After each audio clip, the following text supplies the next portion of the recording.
आणि विशेषतः आपण मागच्या वेळेस 1 रुपयात पीक विमा योजना ही सुरू केल्यानंतर लाखो बोगस ॲप्लिकेशन या देखील आपल्याला त्या ठिकाणी पाहायला मिळाल्या। हजारो कोटी रुपयाचा अपव्यय होतो आहे, अशा प्रकारे षडयंत्र देखील लोकांनी केले।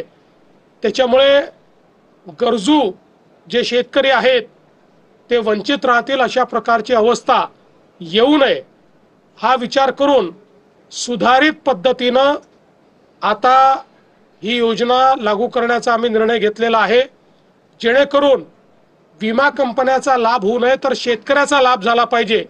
अशा प्रकारे आता ही विमा योजना नव्याने तयार करण्यात आली आहे आणि त्यासोबत मोठ्या प्रमाणात शेतीच्या क्षेत्रात गुंतवणूक करणं, शेतकऱ्यांना त्या ठिकाणी वेगवेगळ्या प्रकारे म्हणजे ज्याला आपण ड्रिप म्हणू शकतो, मल्चिंग पेपर म्हणू शकतो, ज्याला आपण बीबीएफ म्हणू शकतो, ट्रॅक्टर म्हणू शकतो, अशा वेगवेगळ्या गोष्टी ज्या आवश्यक आहेत त्याच्यात गुंतवणूक वाढवायची याकरता देखील एक स्वतंत्र योजना आज मंत्रिमंडळाने या ठिकाणी पारित केलेली आहे। संपादन विभागाचे काही 9 प्रमुख करार केलेले आहेत 3 कंपन्यांसोबत 8900 मेगावॅटची वीज निर्मिती होणार आहे। आज 9 साइट्सवर पंप स्टोरेजचे करार आपण केलेले आहेत, ज्यातनं जवळपास 8-8.5 हजार मेगावॅट वीज निर्मिती आपण करू शकणार आहोत।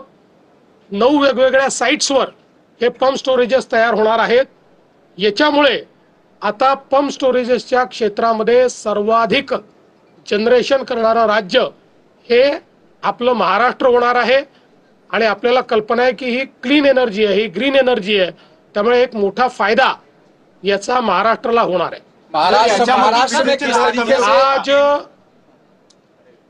पहलगाम में आतंकवादियों के हमले में हमारे जिन भाइयों की मृत्यु हुई, जिनकी हत्या हुई, ऐसे भाइयों के परिवारों को मदद करने का निर्णय हमारे मंत्रिमंडल ने लिया है। उनके परिवार को 50 लाख रुपया कंपेंसेशन या मदद हमारी सरकार की ओर से दी जाएगी। उनके बच्चों के पढ़ाई की दृष्टि से मदद की जाएगी और साथ में जिनके यहाँ पर कोई कमाने वाला नहीं है उनके यहाँ पर एक व्यक्ति को उनके जो सीधे रिश्तेदार है, बेटा है, बेटी है, ऐसे किसी को सरकारी नौकरी में भी हम नौकरी देंगे।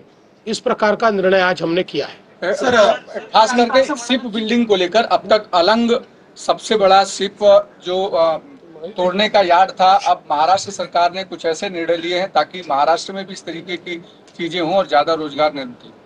देखिए, महाराष्ट्र में आज शिप बिल्डिंग की, शिप ब्रेकिंग की और शिप रिपेयरिंग की एक नई पॉलिसी महाराष्ट्र सरकार ने आज कैबिनेट में मंजूर की है, जिसके कारण शिप बिल्डिंग का, शिप रिसाइकलिंग का और शिप रिपेयर्स का एक नया अध्याय, एक नई इकोसिस्टम महाराष्ट्र में तैयार होगी। हम जानते हैं कि दुनिया में 93% कैपेसिटी केवल 3 देशों के पास है, चाइना, जापान और कोरिया, और भारत में इसकी बहुत ज़्यादा संभावनाएं हैं।